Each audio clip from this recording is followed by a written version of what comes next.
திமுக உடனான கூட்டணி புனிதமானது என்று மக்கள் நீதி மய்யம் தலைவர் கமல்ஹாசன் தெரிவித்திருக்கிறார். முக்கிய செய்தியாக நாம் பார்த்துக் கொண்டிருக்கிறோம்.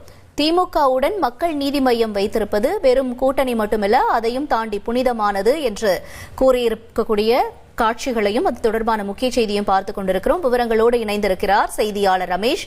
ரமேஷ், வணக்கம். மக்கள் நீதி மய்யம் கட்சித் தலைவர் கமல்ஹாசனுடைய கருத்து என்ன? வணக்கம்.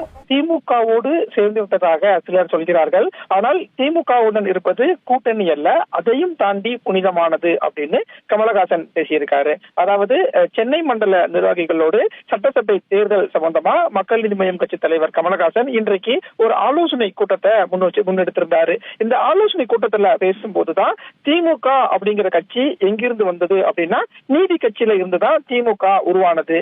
மக்கள் நீதி மய்யம் கட்சியிலேயுமே நீதி இருக்கிறது. எனவே திமுகவுடன் கூட்டணி அப்படிங்கிறது ஒரு புனிதமானது அப்படின்னு கமலஹாசன் பேசியிருக்கிறார். அதே மாதிரி மக்கள் நீதி மய்யத்தின் குரல் எல்லா காதுகளிலும் விழ வேண்டும். இடது வலது அப்படின்னது ஆசியாவிலேயே மையவாதத்தை பின்பற்றக்கூடிய ஒரே கட்சி மக்கள் நீதி மய்யம் கட்சி தான் அப்படின்னு ஒரு விளக்கத்தை கொடுத்திருக்காரு. பொதுவா 2024 நாடாளுமன்ற தேர்தலில் திமுக கூட்டணியில் மக்கள் நீதி மய்யம் இடம்பெற்றது. மக்கள் நீதி மய்யத்துக்கு ராஜ்யசபா சீட் கொடுக்கப்பட்டு இப்ப கமலஹாசன் ராஜ்யசபா எம்பியாக இருக்கிறார்.